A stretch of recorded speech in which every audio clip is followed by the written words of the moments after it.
Hello mga B! Another day, another vlog for today's video. Dahil nga mahal na araw ay umuwi ngayon ng aking asawa at wala nga silang pasok.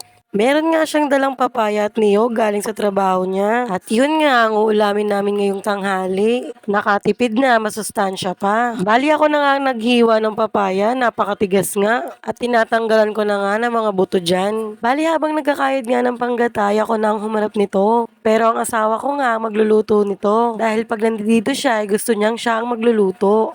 Nang matapos na nga ako sa papaya ay dito naman sa lemon. Syempre hindi kasama sa iluluto yan ha. At ilalagay ko nga yan sa isang pitsil na tubig. At yan nga ang ginagawa kong tubig araw-araw. Simula nga nung nagkasipon at ubo kami. Pero hanggang ngayon nga, ingongo pa rin ako magsalita. Bali dyan nga, inihiwa-hiwa ko na nga ng tigdadalawa. At piniga ko na nga sa isang pitsil na tubig. Mabuti nga kahit ang mga anak ko ay umiinom din ito at gustong-gusto nga nila. Pag naubos nga yung isang pitsil na tubig ay pinapapak na nila yung lemon. Diyan naman ay hiniwa-hiwa ko na ng maliliit para maisama sa loob ng pitsil. Pero syempre nahugasan naman na yan at hindi nga lang nabidyohan. At tsaran, ayan, pwede na naming inumin.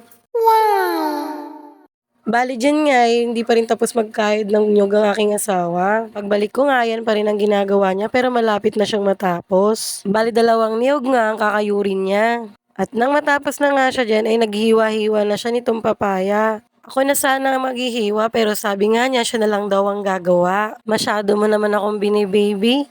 Sana all. Paano? Bumabawi, may kasalanan kasi. Charis. Nang matapos na nga siya, sinimulan na nga niyang magluto. Nang kumulo na nga ang sabaw, tsaka niya nilunod ang mga papaya. Dahil nga stay in sa trabaho ang asawa ko, ay bumabawi siya ng pagluluto sa tuwing uuwi siya. Dahil lagi nga niyang sinasabi na siya na daw muna at magpahinga muna ako. At kapag nandito siya, asahan mo mas lumalaki ang budget. Paano ang lakas kumain? Pero bukod dun kasi ay malaki kasi ang pamasahe niya mula doon pa uwi rito at babalik na naman sa trabaho pagdating ng Lunes. Kaya no choice talaga kundi mag-stay in. Bali dyan nga tapos na nga ang niluluto niya, tinikman ko na nga at napakasarap nga. Wow. Dito nga ay nagbubuting-ting na naman siya ng kung ano-ano dahil nga sa sobrang init ay gumagawa siya ng paraan para maayos tong electric fan.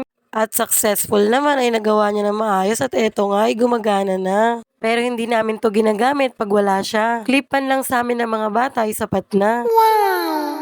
So paano hanggang dito na lang. Bye mga B. Thanks for watching.